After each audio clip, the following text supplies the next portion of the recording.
disappointing that it's likely to persist after Obama. The one that hasn't been mentioned at all is the suburban vote. As far as I understand, about 30% of Cuban Americans in Florida live outside of Miami-Dade County, and they disproportionately did vote for Obama. So that it's not only what's going on in Miami, which is important, Miami-Dade, but also what seems to be going on outside of the city that needs to be looked at to understand what's going on. Now, in terms of these new Cubans, I guess I should have mentioned one point again, most of the issues have been discussed in some other context, is this massive increase in new Cubans who are coming to the United States. This is a record number in the last decade that have come here, and these are, of course, these Cubans who think very differently. They have a path to citizenship, so the question is, are organizational activity, who's going to get to these new Cubans to win over their votes? But that could make a big difference, and as the Cuban migration policy and Cuban visit policy has changed, as well as the Obama visits policy, we may find the immigration rates from Cuba even going up higher than they have in the last decade, because now Cubans can come to visit and decide to stay if they want, without declaring themselves initially as immigrants. So, I mean, we may find that the Cuban presence within the Latino community may actually start really increasing, whereas the trend has been the opposite. That the increasing Latino presence in Florida has really been the non-Cuban increase in recent decades. So I think that's an interesting thing to look at. So now, what is the significance of the changing Cuban American vote? So one thing is that has barely been touched on is, Florida is the largest swing state in the country. It now even has a new electoral college vote. And so, as Daria was saying, the purple state may be becoming increasingly blue. And I think that that's just a very, very important thing to look at. So there, it's not even, you don't have to have a majority Cuban Americans voting Democratic. It's really the percentage. And so slight increases in the percentage of Cuban Americans voting Democrat can have a tremendous effect in how Florida goes in national elections. And so the significance of the Cubans can really be way beyond what does it mean, in terms of the ethnic community itself. Does this mean that there will be a change or the base for a change in Cuban policy? And I think here I take a slightly different position, because I think that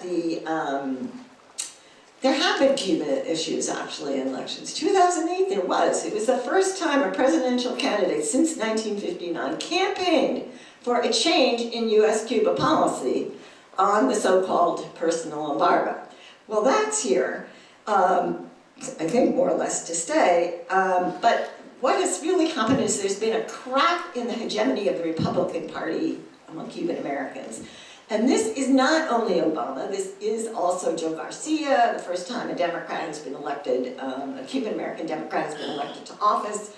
You now had a Democrat being elected to the state house as well. These are not huge trends, but it does suggest something's going on above and beyond any, quote, Obama effect. But there is, sorry, I hope I don't have red ink all over my face, but I have it all over my hands. I think one of the really interesting things is the backlash within the Cuban American community. And I don't think we've completely seen the end of this. So the Cuban Adjustment Act, which the Cuban American community has embraced ever since 1969, it's their policy. Right? And no U.S. president or candidate has dared touch the issue. Well, what's been happening now since 2009? You have Rubio, you have Diaz-Balart coming out and speaking, and Rivera before, coming out and speaking against the Cuban Adjustment Act. How could that be? It was so identified with the right, quote, and rights of a Cuban in the United States to have this right, this path, this exceptional path to citizenship. And I think the answer is they don't like the Cubans who are coming. They can't say that, right? And we do believe in the right to vote, etc. So they can now turn on the Cuban American Adjustment Act to say that these Cubans should not be coming to the United States, that Cubans don't deserve this privilege anymore because they're no longer refugees. If you're going back to visit your family, you're not a refugee. And so I think we may start seeing a backlash within the Cuban American community as at least the leadership tries to retain the support of, or increase the support of, among the Cuban American community. And I think only the future will tell where that one goes. But I do think that we are seeing tremendous changes, and the visits have changed. I think we may see that slowly other issues will change. The embargo is such, I don't even know what the meaning of it is anymore. I know it means U.S. companies can't visit there, and ordinary ordinary Americans can't go and travel there. But of course, many people are finding ways to bypass, legally or illegally, those restrictions. And there's just an enormous amount of transnational ties that are being built up at the people-to-people level among Cubans and among Cuban Americans that are really transforming southern Florida and transnationalizing southern Florida, so that, you know, the Miami as we knew it, and even the Cuba as we used to know it, no longer exist. And then the question is how that gets translated into votes.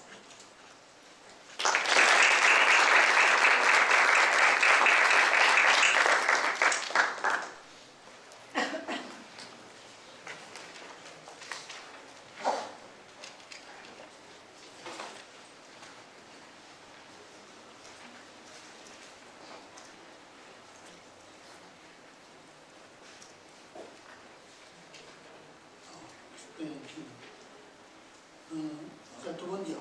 Is that the one? Yeah. Hi, I'm the last speaker. That means I get 4 hours, right? I'm going to talk a little differently than what has been talked about. Although much of what I say has been prepared, the things that have come before have already prepared my way, so there won't be necessarily contradictions. There may be additional explanations and some disputation a bit. Okay, now I want to begin with a model here, and the only thing that's noteworthy about this model.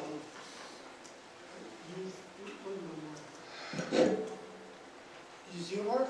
There it is. The only thing different is that this arrow is bigger for Latinos and Cubans than it is for the general public.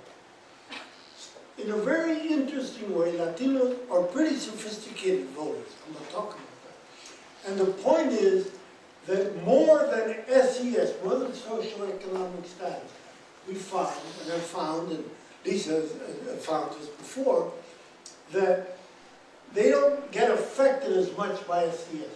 The more income you make, you don't necessarily become more Republican. The more educated you get, you don't become more Republican. More white voters. That's the pattern. But one of the things that influence Latino votes is policy preferences. Okay? Now, Cuban Americans, I'm going to argue, are sophisticated voters. This is a strange term that I'm very pleased didn't get picked up by the discipline, but it's sort of useful.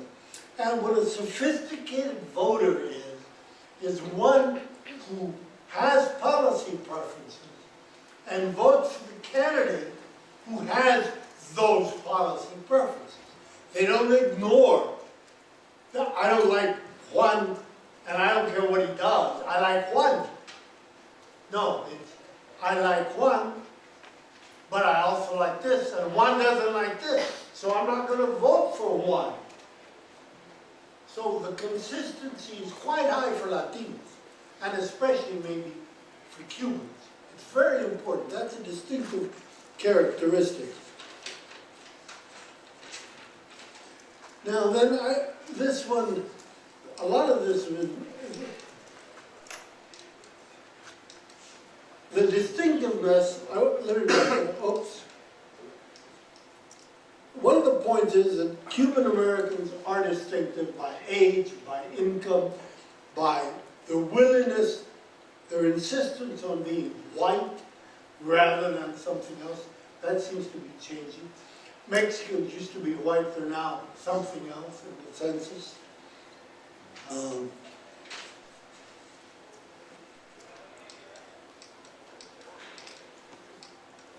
This is a very interesting one.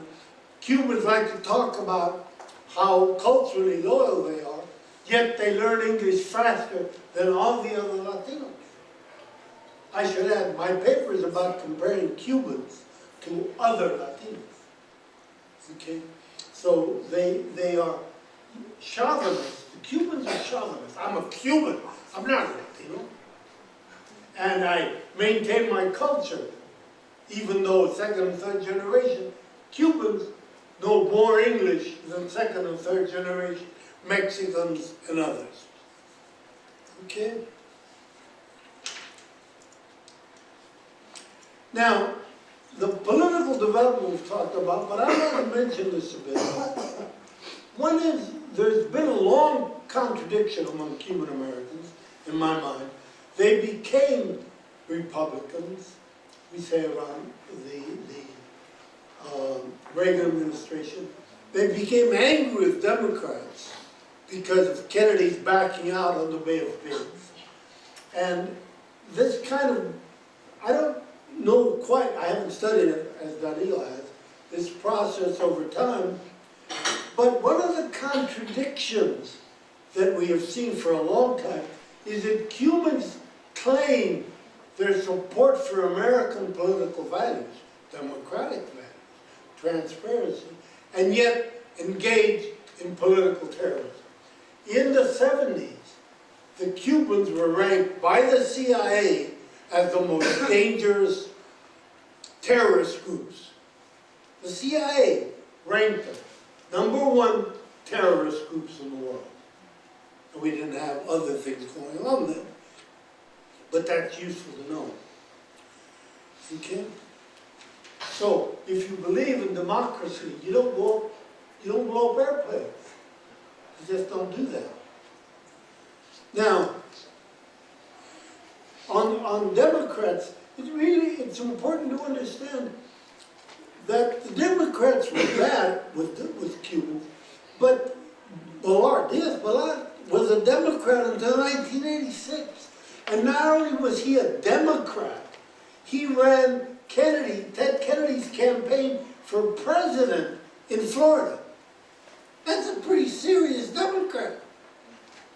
Okay? And he, like others, I think, reflects a pattern that I want to say suggests that conservatism, so-called,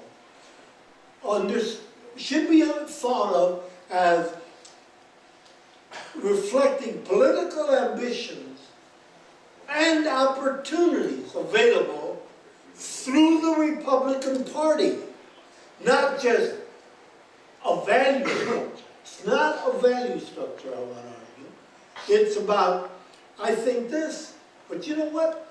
The Republicans think that, and they want me to run. So I'm going to move over there and be who I am. My values haven't changed except on Castro. I hate Castro. Okay?